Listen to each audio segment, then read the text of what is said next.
Welcome to your friends Step for Special. Today in this video we will discuss Unit 2.2.1 and 2.2.2 Formative and Summative Evaluation. आइए इसके बारे में जानते हैं। और अधिक स्पेशल एजुकेशन से संबंधित वीडियो प्राप्त करने के लिए अभी सब्सक्राइब करिए step for special. Thank you. आइए अब जानते हैं 2.2.1 फॉर्मेटिव इवैल्यूएशन की किस प्रकार से यह शिक्षा के क्षेत्र में अपना योगदान निभाता है। आइए इसके बारे में जानते हैं। यह मूल्यांकन का एक प्रकार है जो विभिन्न समय में बालकों की वर्तमान उपलब्धि का तथा ज्ञान के स्तर से संबंधित आंकड़े उपलब्ध करता है। ये बताया गया कि बच्चों के अंदर जो भी उपलब्धि अचीवमेंट्स होती हैं उसका आकलन करता है, उसका मूल्यांकन करता है कि कितना बच्चे सीख पाए हैं, इस बारे में जानकारी प्राप्त करता है। सत्र आरंभ होने से लेकर सत्र के तक तथा सत्र समाप्ति के समय पर किया जाने वाला मूल्यांकन फॉर्मेटिव इवैल्यूएशन कहलाता है।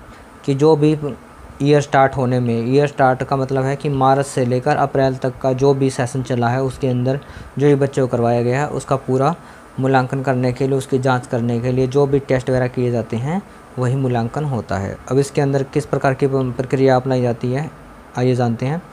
इसमें विभिन्न प्रकार की जांच जैसे इकाई परीक्षा, मौखिक परीक्षा, त्रिमाही परीक्षा, अर्धवार्षिक परीक्षा आदि शामिल होती हैं। अब इसके अंदर क्या होता है, बच्चों के अंदर यूनिट प्लान वगैरह करते हैं कि एक यूनिट होने के बाद उसका एग्ज़ाम लिया जाता है। ओरल भी क्लास में चलते रहते हैं बच्चों के साथ। त्रिमाही और अर्धवार्षिक जो ईयरली और अदर टेस्ट जो होते रहते हैं वो बच्चों के इवैल्यूएशन में फॉर्मेटिव इवैल्यूएशन के तहत ही आते हैं। इसका एकमात्र उद्देश्य बालकों को कक्षा में दिए जाने वाले ज्ञान तथा अनुभव संबंधी उनकी उपलब्धि तथा विकास का पता लगाना है। इससे प्राप्त आंकड़ों का प्रयोग करते हुए शिक्षक अधिगम प्रक्रिया से संबंधित विभिन्न प्रकार के संशोधन करते रहते हैं ताकि कक्षा शिक्षण को प्रभावी बनाया जा सके।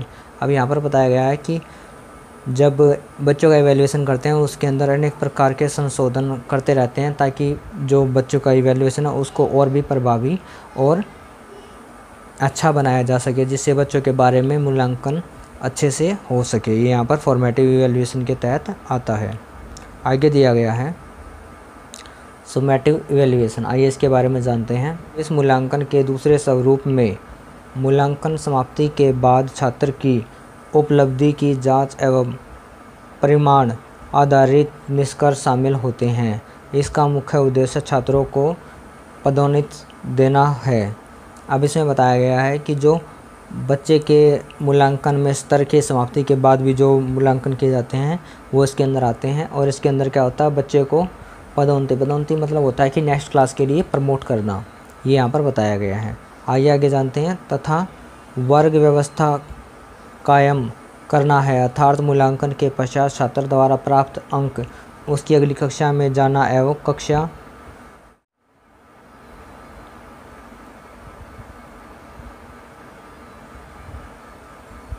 कक्षा में उसकी स्थिति का सूचक होता है कि कक्षा में बच्चे का कितना स्थान है। रैंक जैसे हम देखते हैं कि फर्स्ट रैंक है, ये सेकंड, थर्ड, ये सब कक्षा में स्थिति का सूचक होता है। उदाहरण के लिए कोई छात्र 50% अंकों के साथ अगली कक्षा में प्रवेश पा सकता है।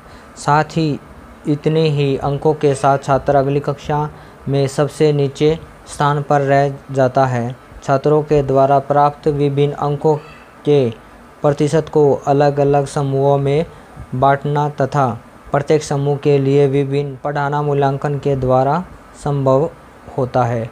यहाँ पर बताया गया है कि किस प्रकार से बच्चों के अंदर जो क्लास में प्रमोशन होता है वो होता है, बच्चे का स्तर तय किया जाता है वो होता है। आइए इसमें जानते हैं आगे क्या बताया गया है। अतः समेटिव इवैल्यूएशन किसी छात्र का पूरे स्तर के दौरान अर्जित ज्ञान एवं अनुभव का पता लगाता है। इससे वार्षिक परीक्षा के नाम से जाना जाता है। और जो समेटिव इवैल्यूएशन होता है यह वर्ष के एंड में जो होता है, मार्च में जो एग्ज़ाम्स कंडक्ट किए जाते हैं वो सब फाइनल एग्ज़ाम के रूप में वही सब जो समेटिव इवैल्यूएशन है वो सब आते हैं। ये यहाँ पर बताया गया समेटिव इवैल्यूएशन। आइए अब जानते हैं difference between formative and summative evaluation कि किस प्रकार से यह एक दूसरे से भिन्न हैं, इनके बारे में जानते हैं। फर्स्ट दिया गया है, शिक्षण कार्य के दौरान समय समय पर छात्रों की उपलब्धि का मूल्यांकन ही फॉर्मेटिव इवैल्यूएशन कहा जाता है। ये यहाँ पर बताया कि बच्चों का जो समय के साथ साथ जो इवैल्यूएशन होता रहता है, जैसे कि एक यूनिट ख़त्म हुई है, उस यूनिट के बाद टेस्ट हो गया, सेकंड यूनिट ख़त्म हुई है तो सेकंड यूनिट के बाद टेस्ट हो गया, ये सब जो फॉर्मेटिव इवैल्यूएशन है उसके अंदर आते हैं। अब आगे दिया गया है सम्मेटिव इवैल्यूएशन, जब सम्मेटिव में एक ही बार में मूल्यांकन किया जाता है। अब यहाँ पर बताया गया जो कि सिर्फ फाइनल जो एग्ज़ाम होते हैं उसके अंदर ही ये होता है। सेकंड पॉइंट दिया गया है, फॉर्मेटिव इवैल्यूएशन के द्वारा सीखने वाले छात्र तथा अध्यापकों को फीडबैक मिलता है, जिससे छात्र शैक्षिक प्रयासों के लिए प्रेरित होता है और अध्यापक अपनी शिक्षण विधियों में सुधार करता है। अब यहाँ पर बताया गया है कि जो फॉर्मेटिव इवैल्यूएशन होता है वो सुधारात्मक होता है, उसको देखकर बच्चों के अंदर और शिक्षक के अंदर सुधार की उम्मीद की जाती है और बच्चे उसके अंदर सुधार करते भी हैं। सम्मेटिव इवैल्यूएशन में छात्रों को प्रेरित करने का या विधियों में सुधार करने का कोई भी अवसर प्रदान नहीं किया जाता। और जो फाइनल एग्ज़ाम होता है उसके अंदर क्या होता है कि बस एग्ज़ाम ही कंडक्ट हो जाता है, उसमें सिर्फ बच्चे का पास और फेल का ही पता लगता है कि बच्चा पास हुआ है या फेल हुआ है, इसी बारे में पता लगता है।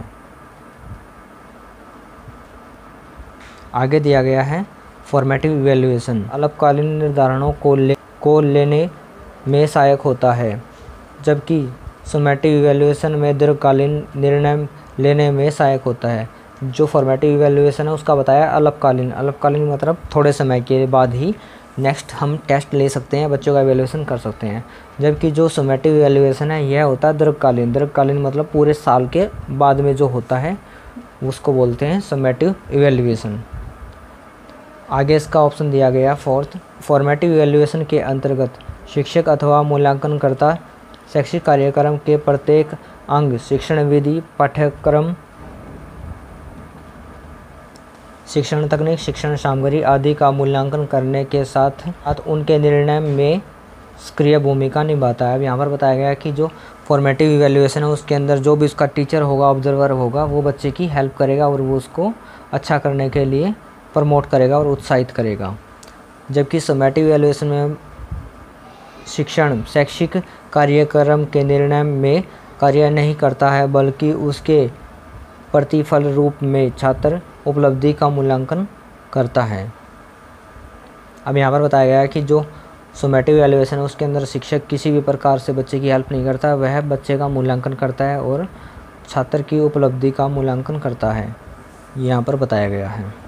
फॉर्मेटिव इवैल्यूएशन को पूर्व क्रिया अवस्था में निर्णय लेने के लिए आवश्यक माना जाता है। ये यहाँ पर बताया गया है कि बच्चे को किस प्रकार से कर रहा है और उसको किस प्रकार से आगे करवाना चाहिए, ये इस प्रकार के निर्णय लेने में बच्चे को और शिक्षक को सहायता मिलती है। आगे दिया गया सम्मेटिव इवैल्यूएशन को शैक्षिक कार्यक्रम की समाप्ति पर जवाबदेही के लिए आधार प्रस्तुत करता है। ये यहाँ पर बताया गया सम्मेटिव इवैल्यूएशन किस प्रकार से बालक के लिए सहायक होता है। फॉर्मेटिव इवैल्यूएशन द्वारा शैक्षिक कार्यक्रम के विभिन्न अंगों के गुण, दोष या कमियों का पता लगाया जाता है तथा उन कमियों को दूर करके शिक्षण कार्यक्रम अथवा पाठ्य योजना को अधिक बेहतर बनाने का प्रयास किया जाता है। ये यहाँ पर फॉर्मेटिव इवैल्यूएशन के अंदर होता है।